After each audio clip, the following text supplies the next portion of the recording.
Kambyo sa imong tanan. Kung may kambyo, maunay pangutana. Okay, ito ba? Kung makambyoan mo kwarta, ikambyo rin yun. Ganahan ka magkambyo rin yung tanan. Hindi makamatyan sa inyo sa kwarta. Ikambyo. Kung ikambyo rin mo yun, ang inyong pangalagan, tungkol sa inyong hinigugma, ikambyo rin na itong simba. Kung ginaglagot na sa inyong isukot. Mo ba na ikambyo sa ginabuhay, in-offer sa Ginoo sa inyo? Kung sa inyong ikambyo nila mga kaigsunan. Kaya kung siya sa Matthew 6:19-21, dili ka magtigom o mga bahanin sa kalibutan, kay kaunon ng kana sa tuktok o taya o nakabulkagon pagkakawaton kini sa mga nawa. Pero sa inyo niya, pagtigo mong bahandi dito sa langit, di kining bahandi dili na yun pagkakukuton sa taya. Ras, kanang mo kung saan na. Akamuray sa atin, basta taya. No? O yun siya, wa na ikawatan nga makakawat ni ini. Kahit kung diin ang imong bahagi, dito po ang imong kasing-kasing. Nauna kung sige tawag sa buluhan mo sa Ginoo, ang imong kasing-kasing naas Ginoo. Pero kung ganahan nagsiyapin, ang imong kasing-kasing naasa mall. Muna pagkaiba, iba na ka, ay imong kasing-kasing na sa mall, o matigod ka bahagi dito sa kalibutan, ang imong kasing-kasing na sa kalibutan. Ang imong kasing-kasing wala sa simbahan, ana sa kalibutan. Muna nga, sa iyong tigong ubahan din dito sa yuta, pagtigong ubahan din dito sa langit. Kanang mga tao na malipay ikaw mutabang sa buhat, sabi ninyo, sutian na mo sa pagkatinuod, ang kasing-kasing anak mga kaigsunan na asabuhan sa Ginoo. Isod kayo na sila lang aton sa pag-alagan sa Ginoo. Example,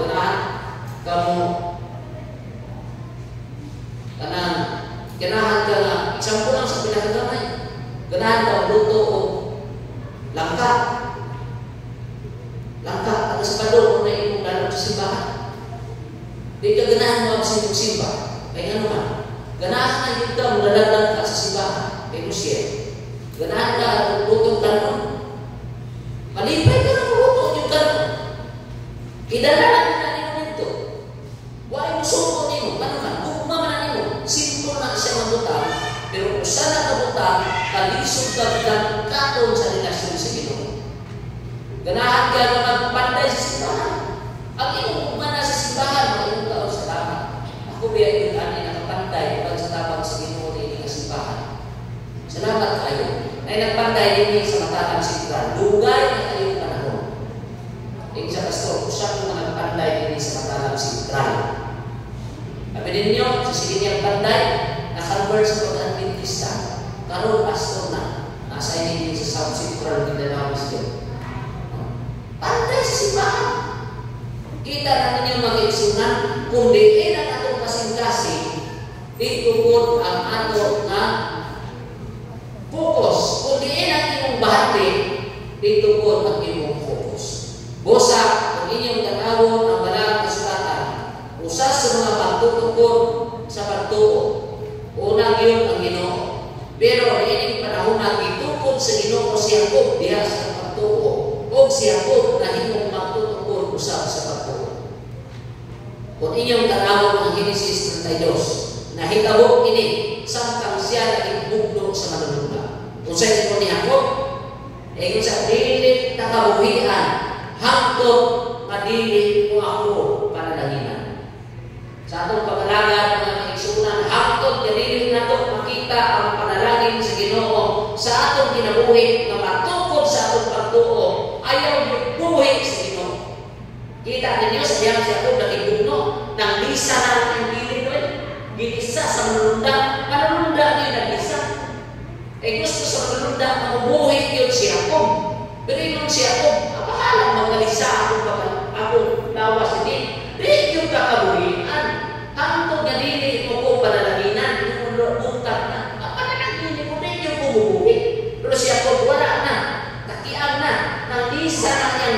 Ibislit sa manununda. Usahay maglisa ka sa paglagan. Maglisa ka. Ang ulisa pa yung gato, kanang yung atong doon sa pagtuo. Ilisa yung kanang pinakadoon sa imong pamilya. Kanang imong pag yung pangulo. Ilisa ka. Pero inundumi, ang Ginoo o imong panalangin. Ayaw niyo buhi. Narawan niyo siya ko. Wag yun ni buhi. Sa David ka ka, buhian. Hangtod na dili mo ko panalangin.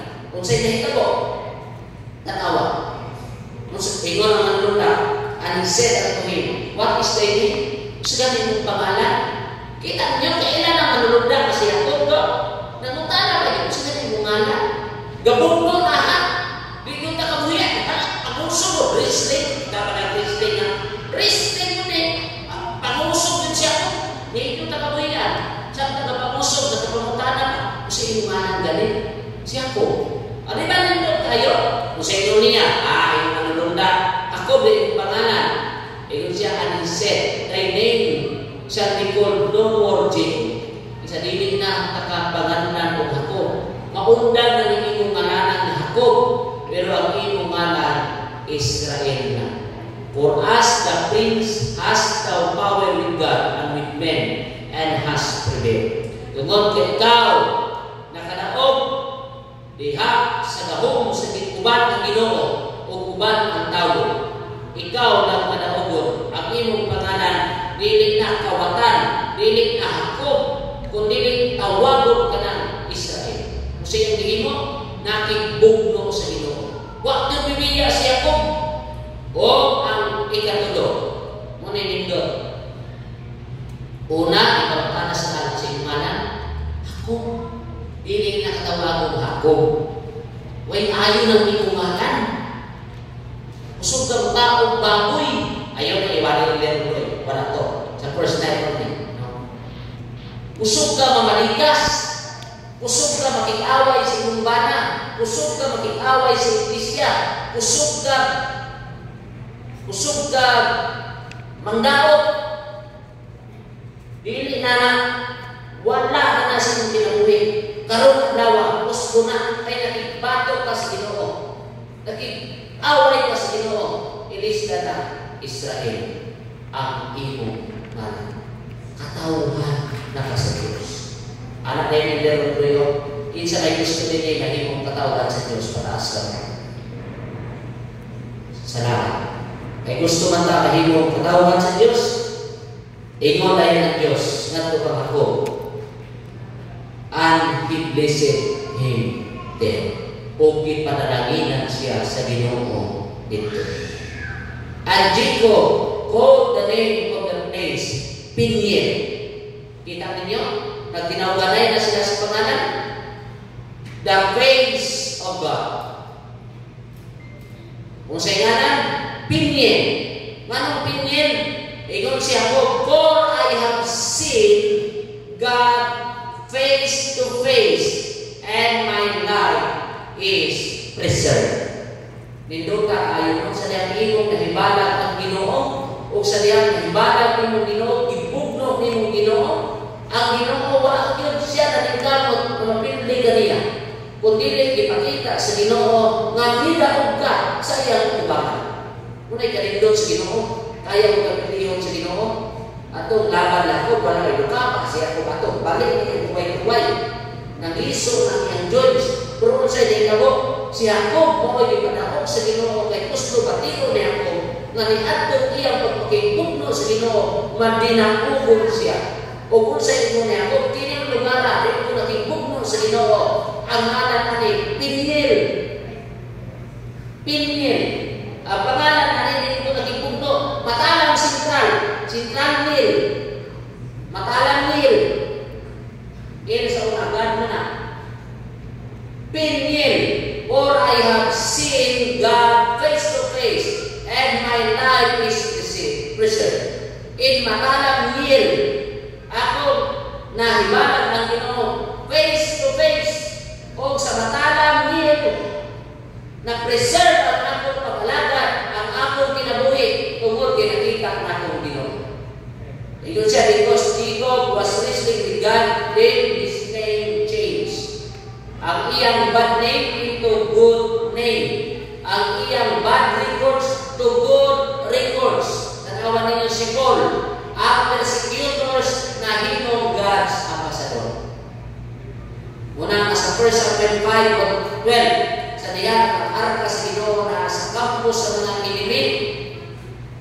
Ang nahitabo ang aming isunan, ang mga kalaban sa Israel, nagproblema sila. Nanuman, tungkol kay ipag-usab sa Ginoo ang ilang maling binuhatan ngadto sa maayo o pinaagin kini ilang makita ang bahong sa Ginoo nga ang iyang mga katawan gipangga og maayo sa Ginoo. Karon kabutagon ng ingon sa dinhi, gusto ba ikaw matungkol diha sa Dios? Yes or no? Yes. Busa dunay tulo ka butang nga anay nimo maghimo. Una, pangitaa ang kamatuoran pinaagi sa pagkampo. Tigalaa ang Ginoo pinaagi sa pagkampo. O tukura ang imong kinabuhi diha sa Dios pinaagi sa pagkampo alang sa kinabuhi tayo. Ang presensya sa Ginoo diha sa mga kaaway sa Dios adunay epekto. Tanawan ninyo, ingon ang Biblia sa 1 Samuel 5:17, isuportahan sa Patriarchs and Prophets 5:26-5:27. Ang ilang usog apan kadakutan na himo nila kining kaluyahon. Nganuman, tungod kay ang arka sa Dios na sa tumang sa mga kaaway na sa Kristiyano. Busang ang igsunan, kung gusto ka na ang inom kaluyahon mawala, matumba, imutang ang presensya sa Ginoo sa imong kinabuhi diha sa pagkampo. True prosperity, number 1, pray with God for mercy. Ikaduha, seeking with God for blessings. Ikatulo, living with God for purity. O katapusan, loving with God for eternity. Gusto ba kanin? Isa'y gusto kanin. Ang inong sakyanan, dili na Hummer, kundi cloudy chariot na. Dili na Fortuner, kundi ang inong sakyanan, cloudy chariot na. Dili na minivan, dili na Hilux. Ang offer sa Ginoo, cloudy chariot, asa makamagita ng sakyanan, cloudy chariot. Ang imong balay, nga bato, golden mansions na. Ang imong pagkaon, nga mabatmos, dito ipuon nimo, tree of life na. Ang imong tubig, usahay soft drinks, usahay kape, Christian sa Ginoo, imo niya water of life. Ang imong silina, alabhanan nimo, mag-away mo ka sa imong bana, o asawa, tungkol kay nangabaho na rin na, kaway mo na ba? O ikutkot sa ilaga, Christian sa Ginoo. Kung sa'yo ilis, way na manaba, robe of righteousness. O ang imong kinabuhi, nanumula, hangtod 90, hangtod 180, na may pinakataas ko 50, dinis kalimutan, pinakataas 969, ang i-offer sa Ginoo, eternal life. Kinsa'y gusto na. Kaya inyong gusto, kanang utang diya sa inyong paghigugma sa Ginoo, tukura ang inyong pagtuo diha sa Ginoo, pinaagis pa. Kaya ang pagkadato ini nga kalibutan nga walay Ginoo is kapobrehon. Ingon siya ang pag-ampo sa tawong katarong ginadumog maayo sa Ginoo. Busa tukura ang inyong pagtuo pinaagis pag-ampo. O welcome sa atong Builders of Faith, reaping the harvest 2025. So humanin